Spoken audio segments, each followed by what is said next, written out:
Well, still to come on tonight's show, tips on how to stop back pain from sitting in your office chair from the miracle worker that is Kathryn Priest from Arcadia Therapy in Nottingham. I can actually vouch for her skills because last time I saw her, I was complaining about a pain in the neck, and I wasn't actually talking about Ian Chambers for once. Well, before you knew it, she stuck needles in my neck and called it acupuncture. Take a look at this. Here we go. Queen of pain, queen of pain. Okay? Let's do it. Yep. Yeah, no turning back now. All you'll feel is a tap just as the needle goes in.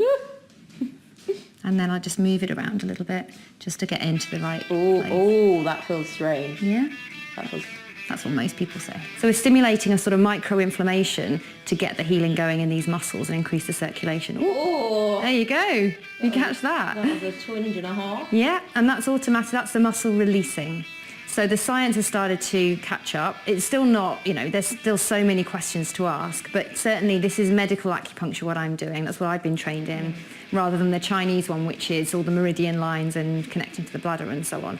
But that, and still, the more points they test, there seems to be evidence building that it's effective. I see in my clinic that it's effective, often just straight after the treatment.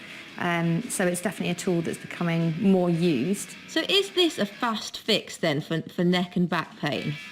It's a window. It's a short-term fast fix, yeah, it can be, but we have to then find out, in many cases, why did it get that way in the first place? So then we'd be looking at things like desk posture, desk height, general activities they might do. I've had a chap, he's a desk worker, but actually his posture is great. Turns out he goes headbanging at the weekend because he loves going to gigs. Brilliant. And so that was his issue. So we need to explore around why this became this, in this state, why it happened in the first place. So the acupuncture gives us a window, creates pain relief, it releases the tissues, but if we don't attack the main cause, then it's just going to come back around again. So most people are up for it, and most people are pleasantly surprised. Well, I'm definitely feeling the benefits. I can actually feel it doing things. Awesome. That makes sense? Yeah, absolutely. So now we've had the treatment, do you want to just move your head into left and right rotation and see how that feels for you? God, that feels so much better. Look at that. There's no twinge, I'm not even lying. Brilliant. And chin to chest, see how that goes? Yeah. Yeah. That was pretty sore before. Yeah, it was. Yeah. There's still a little bit of stiffness when I go right to the bottom, but no twinging pain. Yeah, and that stiffness, as I say, might perpetuate for about 24 hours, and then you'll feel like, there's nothing there at all. Kathryn, you're a genius. Thank you. It actually worked too as well. Don't miss Kathryn in the studio very shortly. But first, with all your news from across the county, here's Owen Shipton. Hello and welcome back. We're talking posture problems, Caribbean culture and your favourite crisp flavours on the sofa with me this evening. Give him a guitar and he'll get you hyped about our city. It's publisher and songwriter Brian Lund, and she's the conversation queen. It's Kathryn Ross.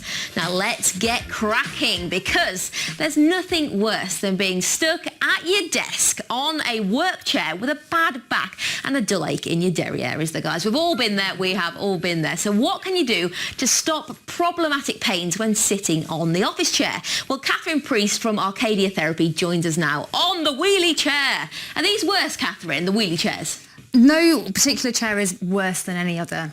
Lots of people come in all shapes and sizes, so you need to find a chair that suits you and suits your height, as well as the desk layout as well. Okay. So wheelie chairs aren't the only culprit. Right, okay, that's good to know, because I do like a wheelie chair, but I do tend to wiggle on them, but that's a good thing, is it? Yeah, arguably you can move around more, you've got more capacity to move while you're working, so you can move while you're sitting without having to get up and down. So why do we get bad backs and necks when we're at work then, sat at the office chair? Is it because we're sat down for so long? Yeah, basically we're made to move. We're animals when it comes down to it, and animals are always on the move.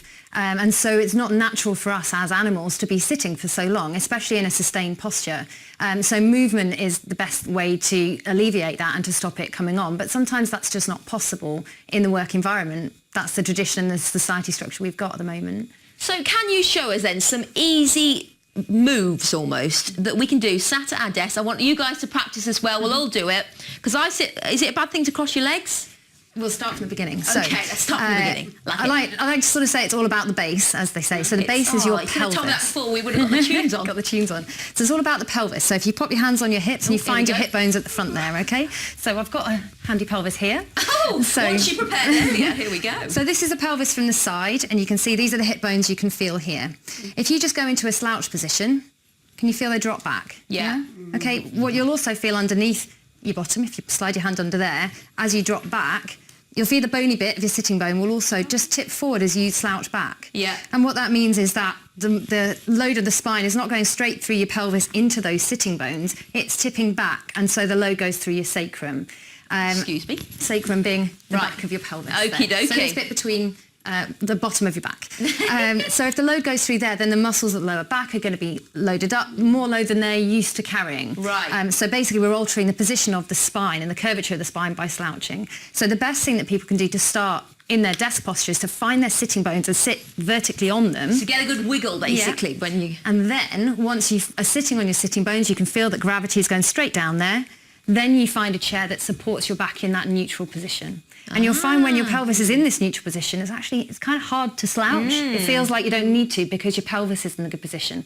So Brian, you look like you're sitting up straight. Do you normally sit like that? No, never. I'm only doing it because I've been told to do. Yeah. So other moves you can do. So once you've got your pelvis in the right position, then you can start to get mobile because you've got a steady base. So use a wheelie chair, have things to reach for, get up and go to the printer and come back. Be as mobile as you can within the office environment. And that's going to help you alleviate that stiffness and the back pain. But if you have to sit for 10 hours in one position, make sure you're supported in this good position for your pelvis. So keep a check of what you're doing, and if you feel yourself slouching, kind of sit back up again. Kathryn, what do you make of it? You've got good posture, I can tell already. No, but I'm going to concentrate on that now. I'm going to think about it.